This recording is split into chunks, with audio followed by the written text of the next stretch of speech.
Hi friend, welcome to PLC.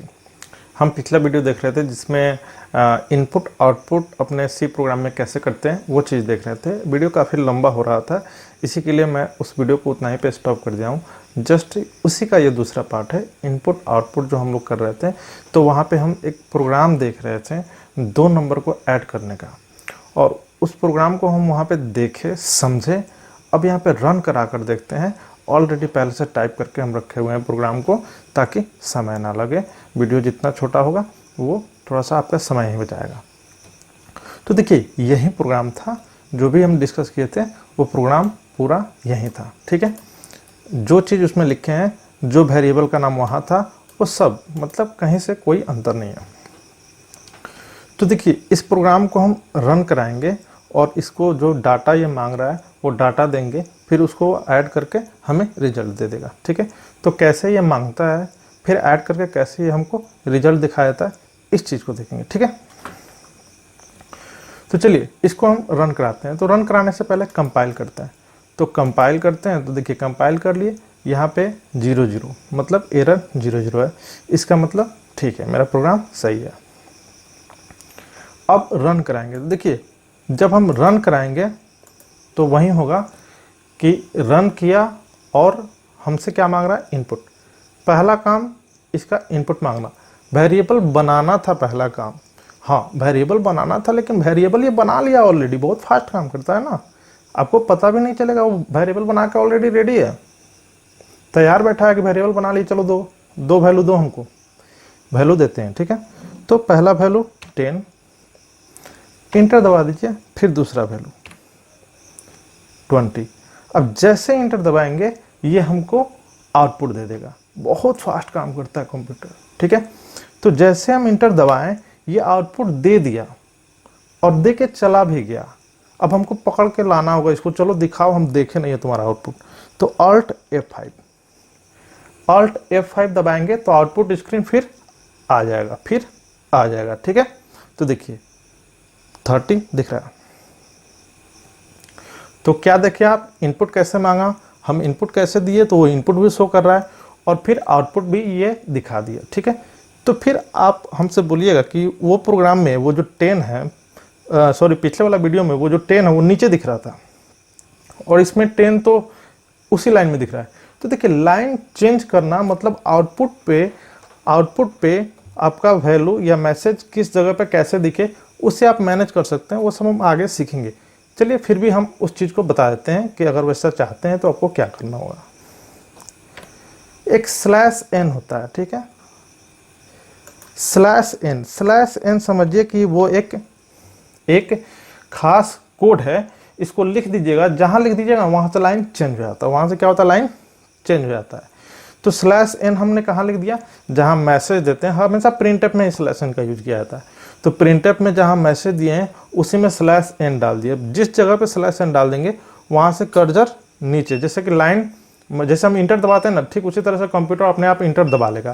जैसे /n मिल जाएगा वो अपने आप इंटर दबा लेगा, मतलब अब उसके बाद जो कुछ होगा वो दूसरी लाइन में होगा, उसके नीचे वाला लाइन में। ठीक है, तो चलिए फिर से रन कराते हैं। चलिए रन करा दिए और देखिए अब प्लीज इंटर 2 नंबर दिख रहा है आपको। हाँ, लेकिन एक चीज दिख रहा होगा, पिछला वाला जो कुछ हम किए हैं वो सब भी दिख रहा है। पिछला वाला प्रोग्राम जब हम रन कराए हैं, जस्ट पहले वाला जो रन कराया है, वो रन कराने में जो कुछ हमको करना पड़ा है, जो आउटपुट वो दिया है, वो सब अभी के अभी बरकरार है आउटपुट स्क्रीन पे। तो आप चाहते हैं कि पिछला वाला कुछ ना दिखे, उसको एकदम क्लियर करके ही आए हम, तो वो भी काम कर सकते हैं। फिर उसके लिए एक फंक्शन का इस्तेमाल करना होगा, CLR/SCR, तो उसको भी हम लगा देंगे। पहले चलिए इसको हम कर लेते हैं। तो देखिए 10 20 हो गया 2, और उसके बाद आउटपुट आपको नीचे दिख जाएगा। Alt F5 दबाइए, आउटपुट। ठीक है, अब फिर रन कराइएगा। देखिए आप फिर रन कराइएगा, जितना पिछला वाला है सब ऐसे समझ लीजिए, पीछे जो काम गुजर गया वो आपके लिए कचरा हो गया। तो जितना है कचरा अभी आपके स्क्रीन पे पड़ा है, इसको साफ करना है तो एक फंक्शन है, उसको लगा लीजिए। तो चलिए उसको लगाते हैं। पहले 2 नंबर इसको दे देते हैं ताकि ये छोड़े हमको। ठीक है, और उसके बाद आउटपुट भी देख लीजिए, अभी 2 और 8 दिए हैं तो 10 आ गया। और नंबर बदल बदल के दीजिएगा, वो ऑटोमेटिक वो ऐड करके दे देगा। अब ये कोई फिक्स नहीं है कि हर बार 10 20 10 20, नहीं, ये प्रोग्राम ऐसा बन गया कि आप जो नंबर दीजिएगा उसको जोड़ देगा। हाँ वो सत्य, वो नंबर वो दशमलव में नहीं होना चाहिए, वो नंबर बिना दशमलव का होना चाहिए, मतलब इंटीजर नंबर होना चाहिए। तो चलिए अब हमको क्या देखना था, पीछे वाला जो चीज़ है उसको क्लियर कर देना चाहिए, उसको क्लियर कर दो। तो एक फंक्शन होता है CLR SCR, एक फंक्शन होता है CLR SCR, और फंक्शन का ये सिंबल है, ये तो लगेगा ही लगेगा। तो देखिए ये फंक्शन हम यहां पे लगाए हैं, मतलब ये आउटपुट दिखे स्क्रीन पे उससे पहले तुम सब साफ करके मेरे लिए क्लियर करके स्क्रीन साफ करके रखो। ये वाला लाइन एग्जीक्यूट होने से पहले ये काम होगा, मतलब क्लियर कर लो मेरे लिए स्क्रीन, ठीक है ना। एक बात और समझ लीजिए, ये प्रोग्राम कैसे रन होता है, तो प्रोग्राम ऊपर से नीचे के तरफ रन होता है, ठीक है। मतलब कोई भी, जैसे कि कंपाइलर है, जो भी एक कंपाइलर एक सॉफ्टवेयर है जो इस प्रोग्राम को रन करता है, तो वो कहाँ से शुरू करता है ये काम करना, तो एक सेकेंड अभी आपको बताते हैं हम। वो मेन प्रोग्राम के ओपनिंग कर्ली ब्रेसेस से शुरू करता है प्रोग्राम को एग्जीक्यूट करना, ठीक है।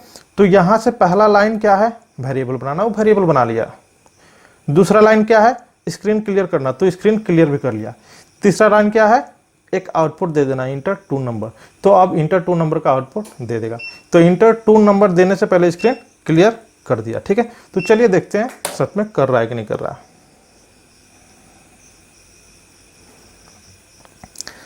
तो यहां से हम देखिए, पहले कंपाइल कीजिए, अभी कंपाइल कीजिए तो एक एरर आएगा,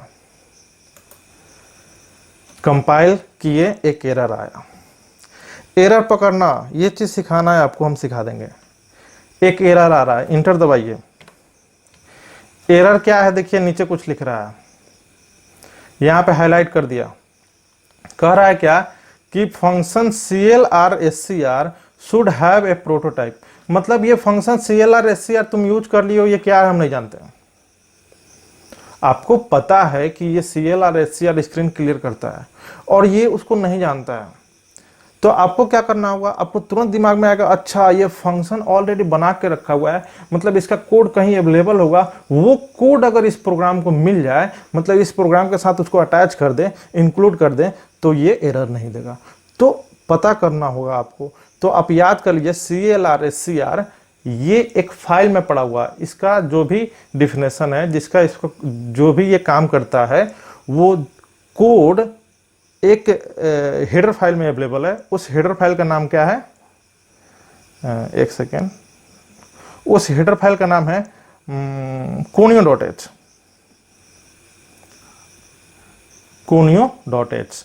तो इसको अगर इंक्लूड कर लीजिएगा तो ये एरर नहीं आएगा। तो चलिए इसे इंक्लूड करते हैं।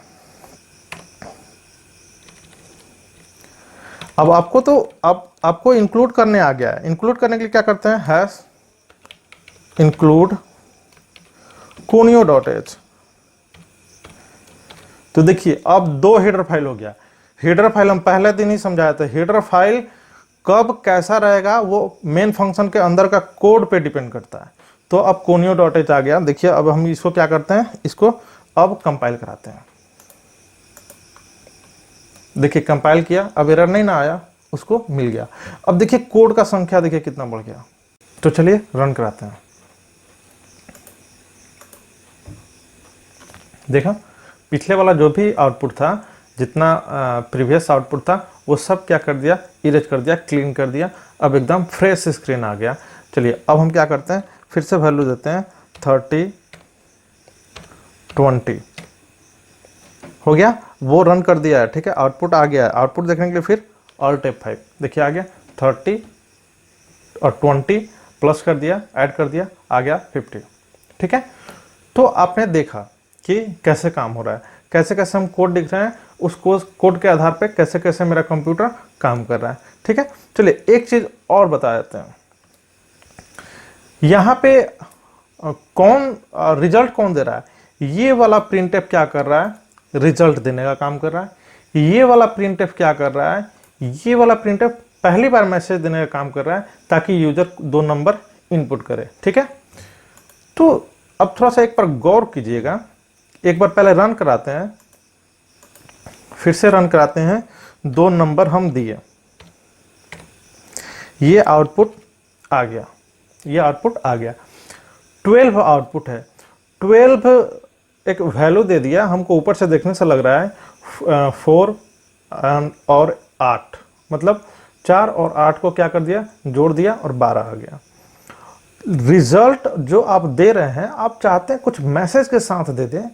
किसी वेरिएबल का वैल्यू अगर प्रिंट करा रहे हैं, जैसे कि वेरिएबल s में वो रिजल्ट है, ठीक है, तो s का वैल्यू आप प्रिंट करा रहे हैं, तो वो s का वैल्यू आ गया स्क्रीन पे। आप चाहते हैं कि मैसेज के साथ प्रिंट हो तो अच्छा लगे देखने में, तो वो भी आप काम कर सकते हैं। मेरे कहने का मतलब समझिए, हम चाहते हैं कि ये जो 12 है ये ऐसे आए, एडिशन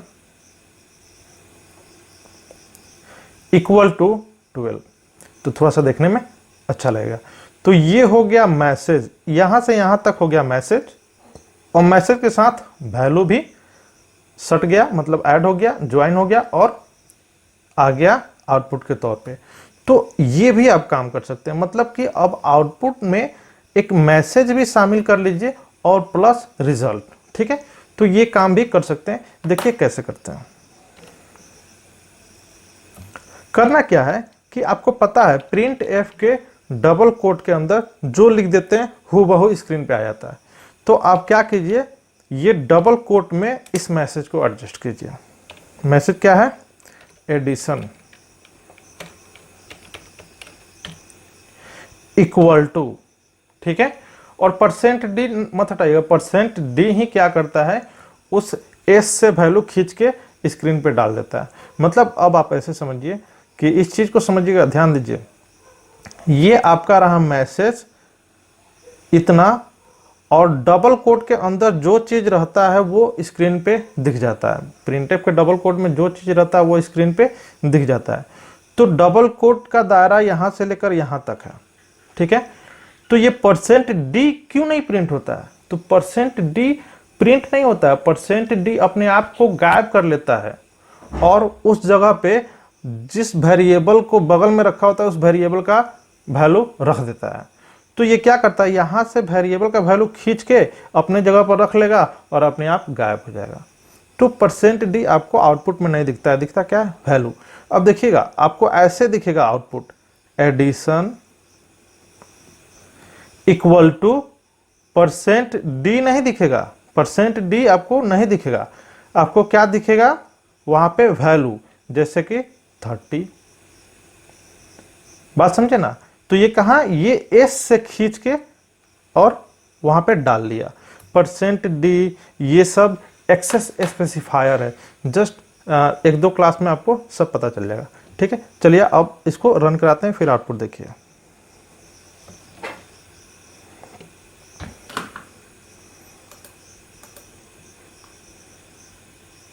ठीक है, 2 नंबर दीजिए कुछ भी, Alt F5 दबाइए, आउटपुट देखिए। देखिए अब आउटपुट कितना खूबसूरत आया, एडिशन इक्वल टू 50। ठीक है, तो इससे हुआ क्या, ये आउटपुट को आप मैनेज कर लिए, थोड़ा सा और खूबसूरत बना लिए और अच्छा बना लिए। ये काम आप कर सकते हैं। अब अपना क्रिएटिविटी दिखाते रहिए जितना प्रिंटफ में दिखाना है, ठीक है, वो आप पे डिपेंड करता है। चलिए ये वीडियो को यहीं खत्म करते हैं, फिर आगे वाला वीडियो में देखते हैं क्या पढ़ना है हम लोग को। ठीक है, थैंक यू देखने के लिए।